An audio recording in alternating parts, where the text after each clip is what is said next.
Salam, perkenalkan nama saya Sanyu Mutiawan, NIM 2322041 dari Prodi Agroteknologi, Fakultas Sains dan Teknologi. Di sini saya akan menjelaskan tentang siklus hidrologi dan fungsi-fungsi hidrologi. Siklus hidrologi adalah proses alamiah di mana air bergerak dalam berbagai bentuk melalui lingkungan termasuk atmosfer, daratan, dan lautan.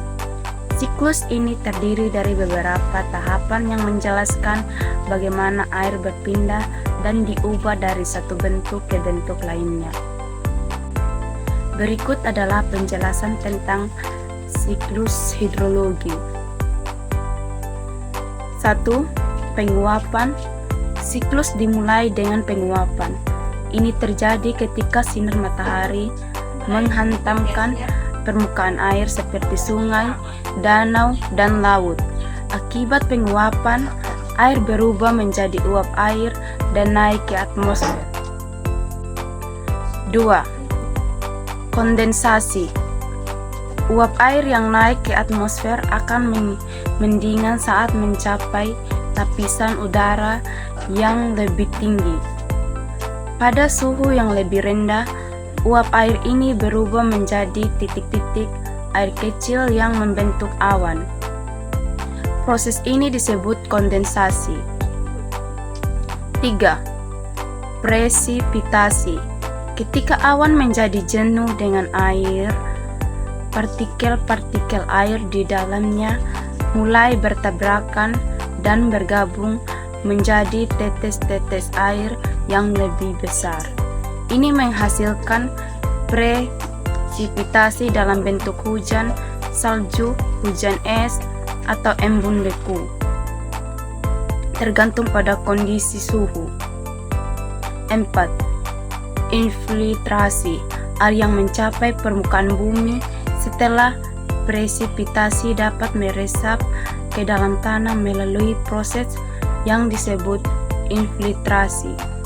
Ini mengisi akuifer bawah tanah, menyediakan air tanah yang penting untuk sumber air bersih dan aliran sungai. 5. Aliran permukaan. Bagian dari air presipitasi yang tidak meresap ke dalam tanah mengalir di permukaan, membentuk sungai, danau, dan waduk.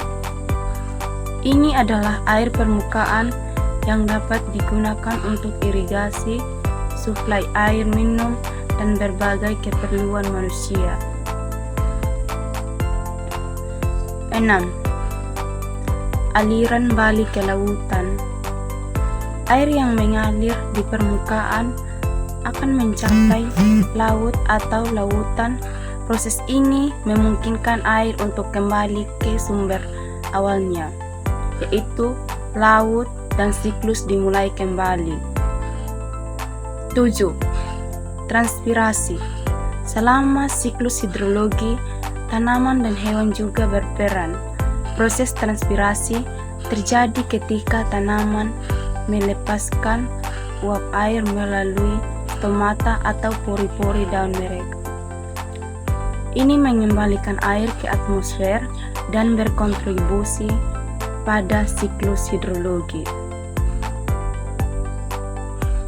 Hidrologi das atau hidrologi daerah aliran sungai adalah ilmu yang mempelajari sirkulasi, distribusi, dan manajemen air dalam suatu wilayah aliran sungai atau das.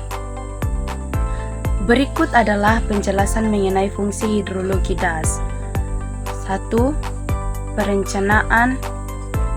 Sumber daya air ini membantu dalam perencanaan pengelolaan sumber daya air, termasuk penyediaan air minum, irigasi pertanian, pembangkit listrik, tenaga air, dan pemeliharaan ekosistem sungai. 2.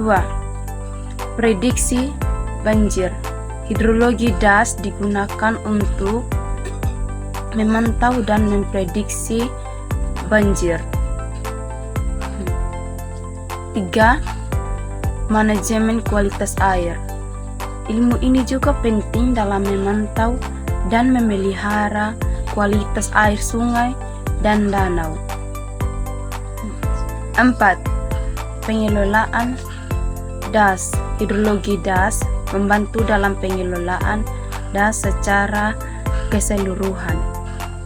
Ini mencakup pengaturan tata guna lahan, penanaman vegetasi, pengendalian erosi, dan pengelolaan hutan untuk menjaga keseimbangan ekosistem das.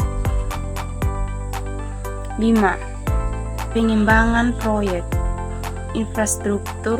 Sebelum membangun proyek-proyek seperti bendungan, jembatan, atau saluran air, perlu dilakukan penelitian hidrologi das untuk memenuhi dampaknya terhadap aliran air dan lingkungan sekitarnya.